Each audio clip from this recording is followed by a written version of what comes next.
किसान भाइयों, आज की वीडियो में हम धान की फसल में खाद प्रबंधन के बारे में आपको बताएंगे।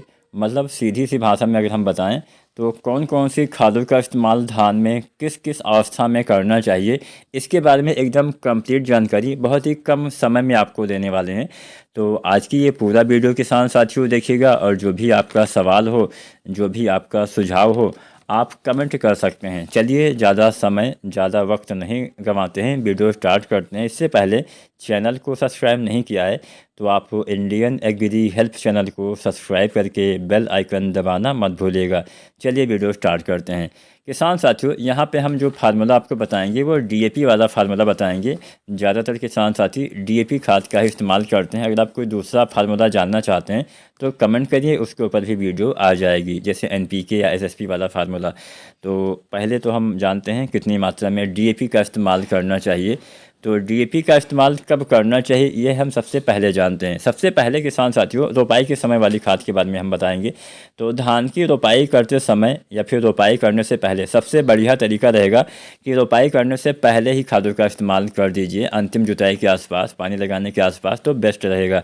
तो आपको जो डालना है खाद, वो आपको डालना है डीएपी। डीएपी की मात्रा 30 से 40 किलो आपको इस्तेमाल करना है। जो वैरायटी थोड़ा जल्दी तैयार होती है उसमें 30 किलो डाल दीजिए, जो वैरायटी थोड़ा देर में तैयार होती है उसमें 40 किलो आपको डीएपी धान की रोपाई के समय, अंतिम जुताई के समय, रोपाई से पहले या फिर रोपाई के 3 दिन के भीतर डाल देना है। अगर आप डीएपी खाद का इस्तेमाल करते हैं किसी भी फसल में तो रोपाई या बुआई के समय करना सबसे बेस्ट रहता है, क्योंकि डीएपी अगर आप बाद में ऊपर से डालते हैं तो नीचे तक फास्फोरस पहुंच ही नहीं पाता है। तो सबसे बढ़िया तरीका अंतिम जुताई के समय ही आप डीएपी का इस्तेमाल, या रोपाई के समय, रोपाई से पहले ही आप डीएपी का इस्तेमाल कर दें। तो डीएपी की मात्रा तो आपको पता चल गई, 30 से 40 किलो डालना है। अब बात करते हैं रोपाई के समय डीएपी के साथ हम क्या यूरिया डालना चाहिए या नहीं डालना चाहिए।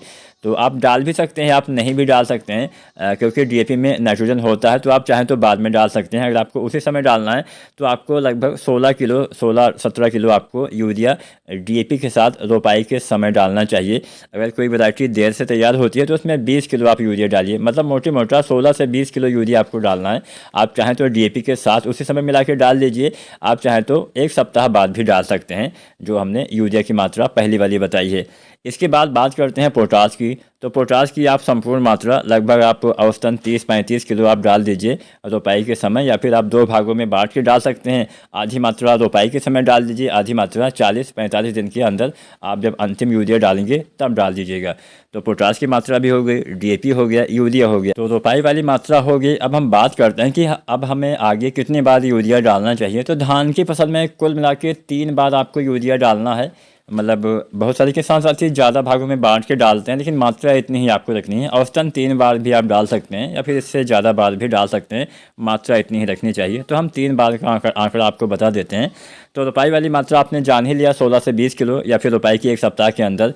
इसके बाद आपको यूरिया 30 से 40 किलो डालना है रोपाई के 25 दिन के आसपास, या अधिकतम 30 दिन तक। और जल्दी तैयार होती है वैरायटी तो 20 दिन पर भी आप डाल सकते हैं।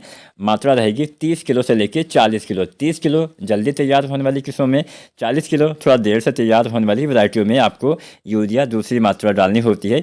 जब आप दूसरी बार यूरिया डालते हैं तो साथ में आपको जिंक भी इस्तेमाल करना चाहिए। 33% वाला 5 से 7 किलो, या 21% वाला 8 से 10 किलो आप जिंक सल्फेट का इस्तेमाल कर सकते हैं।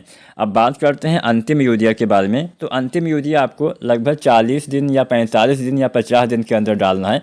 40 दिन के अंदर उन वैरायटियों में डालिए जो जल्दी तैयार हो जाती हैं, 45 दिन तक मध्यम और वाली वैरायटियों में, और देर से तैयार होने वाली किस्मों में 50 दिन के अंदर आप यूरिया डाल दीजिए। जितना देर में डालेंगे उतना कम लाभ मिलेगा। तो औसतन 45 दिन तक यूरिया आपको डाल देना चाहिए। अंतिम मात्रा भी 30 से 40 किलो ही किसान साथियों रहने वाली है।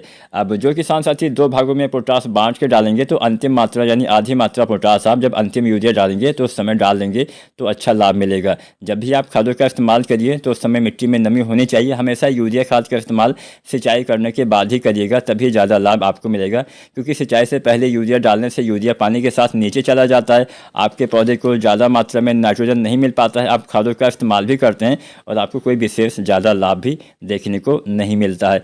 तो उम्मीद है आज की जानकारी आपको अच्छी लगी होगी। वीडियो पसंद आई है तो लाइक शेयर करिए। चैनल को सब्सक्राइब नहीं किया है, सब्सक्राइब करिए।